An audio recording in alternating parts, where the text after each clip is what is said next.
এই প্রজন্ম জেগে উঠেছে। এই প্রজন্ম হারার জন্য জন্ম হয়নি এবং এই প্রজন্ম হারবে না। আমি আমার ছেলেকে নিয়ে এসেছি, আমার ছেলেকে আমি সঙ্গে করে নিয়ে এসেছি। আসো, সে নর্থ সাউথ ইউনিভার্সিটি ওয়েট করলে আমি লন্ডন থেকে আজকে আসছি। দিয়ে দিলাম, তোমরা গুলি করো, গুলি করো, মেরে দাও।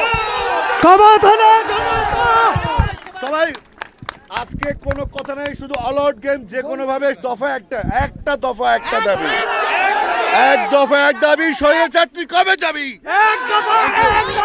আমরা মিলিত হবো শহীদ মিনারে। Thank you. আমাদের সন্তানরা মেধার অধিকার চেয়েছিল মেধার ভিত্তিতে তাদের কর্মসংস্থান, তাদের পড়াশোনা, তাদের সব কিছু হোক। তারা কোনো রাষ্ট্র ক্ষমতার পরিবর্তন চায় নাই, তারা কারো ক্ষমতাচ্যুতি চায় নাই। তারা চেয়েছিল মেধার মূল্যায়ন হোক। সেই মেধার মূল্যায়ন চাইতে গিয়ে যদি আমাদের সন্তানরা বুলেটবিদ্ধ হয়, প্রকাশে দিনে রাতে হেলিকপ্টারে করে এদিকে সেদিকে যে কোনোভাবে আমাদের সন্তানকে হত্যা করা হয়েছে, শিশুদেরকে হত্যা করা হয়েছে, নিরাপরাধ মানুষকে হত্যা করা হয়েছে, নিরাপরাধ ঘরের মধ্যে বসে থাকে বউ যারা পরিবার আছে তাদেরকে হত্যা করে, ছোট ছোট শিশু যারা অবুঝবান পৃথিবীর আলো দেখে তাদেরকে হত্যা করেছে।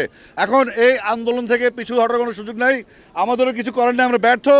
এই ছাত্ররা সড়ক আন্দোলন করেছিল, এই ছাত্ররা এখন কিশোর বয়স থেকে তরুণ হয়েছে এবং তারা ম্যাচিউর হয়েছে। আমরা কোনো কিছু সিদ্ধান্ত নিব না। আমরা তাদের অনুগত হয়ে তাদের হুকুম মতো আমরা কাজ করব এবং আমি বিশ্বাস করি যেই প্রজন্ম জেগে উঠেছে, এই প্রজন্ম হারার জন্য জন্ম হয়নি এবং এই প্রজন্ম হারবে না।